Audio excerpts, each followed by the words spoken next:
Testimony goes back around about 30 years ago. I was in the Navy at that time, just years from my wife, and at that time I saw an old colleague of me, and the rumors went in the ship that he was a Christian, and I really don't like Christian at that time because they say a lot but do different things. And I was very young in age. I was brought up as a Dutch Protestant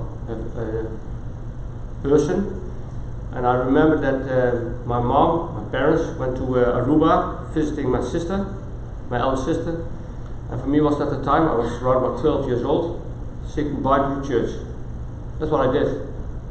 Normally if you by Christmas you come on stage and then they say you are too old to go to Sunday school. That time was for me goodbye, and my parents were not happy about it. And I was knowing I'm number 8 of 10 children in my family, and I was knowing as the guy don't want to do anything with Bible stuff or religion stuff.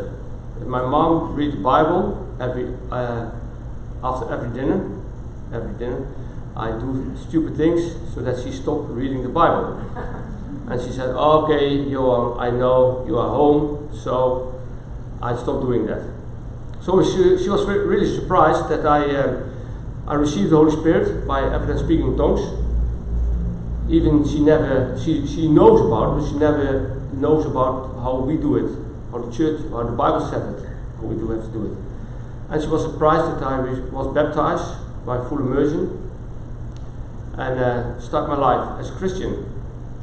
And first thing I was rid of that was the alcohol. I was a drinker. I drink a lot, and I did a lot of parties. And I ever since I've been baptized, and since I received the Holy Spirit, I never have any addiction to do it. And that was for me surprising. And also later, a couple of months later, somebody came to me and said, "Johan, can I ask you questions?" "Yeah, of course you can ask a question." He said, "You don't use rough words anymore." I was very rough in my mouth. But 30 years bring me a lot. We have a wonderful walk in the Spirit. We see a lot of miracles happen. I saw the first miracle happen with my wife after she received the healing she had from the car accident.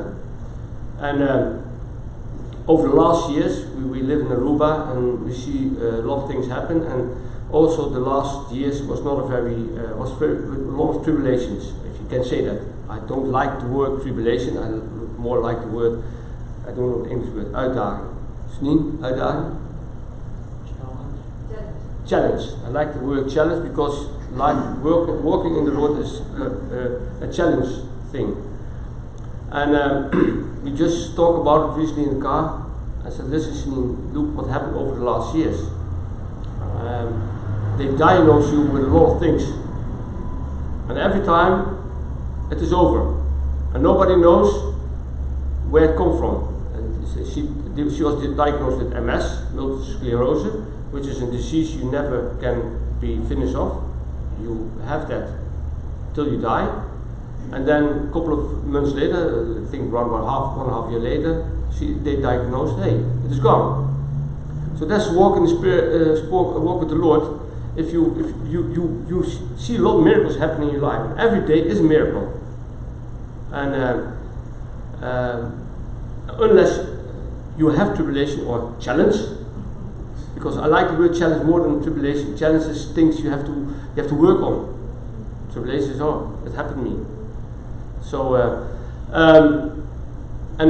in my work myself, I had some tribulations as well. I know I had a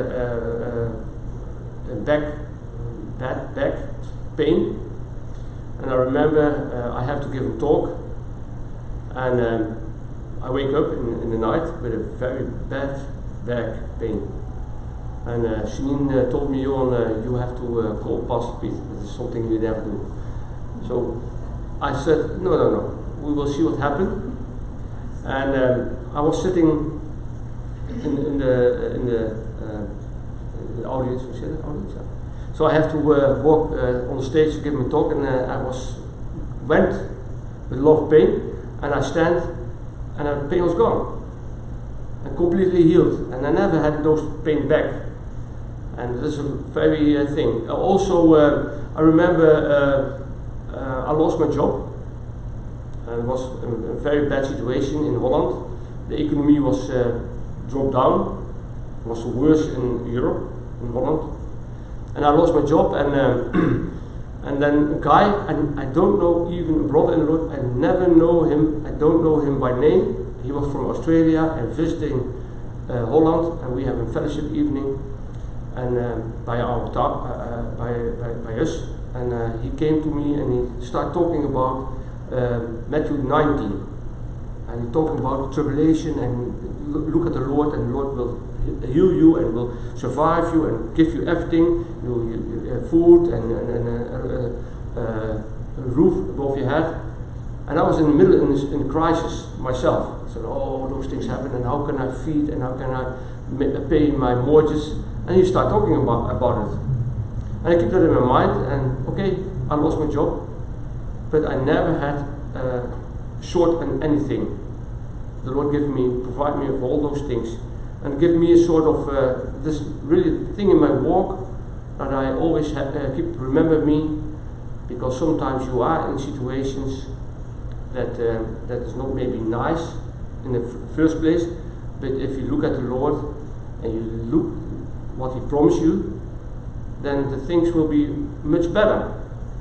And I learn from those things. And also, Pastor David and I talked about it over the last days about the world situation, and the world situation is really awful. And he gave a slide show this afternoon, and I was thinking about that. So look, the devil, how the devil make the world like it is today, and to give me the guts. Guts is the right word, I hope. I asked Pat to translate it for me. I speak in Dutch, but he refused. But anyway, that gives us the guts that we live in a different world. We live in Lord's business world. We don't have to make any worries about those things that happen around us. And there's also a thing that I remember myself a lot. Things happen, we see things happen, but we live in the Lord's world, the business of the Lord, which gives us everything that we needed to survive. Survive maybe is a strange word, but I think it's a good word. Survive in this world. I will leave it there. Sing a song. Okay, come on up.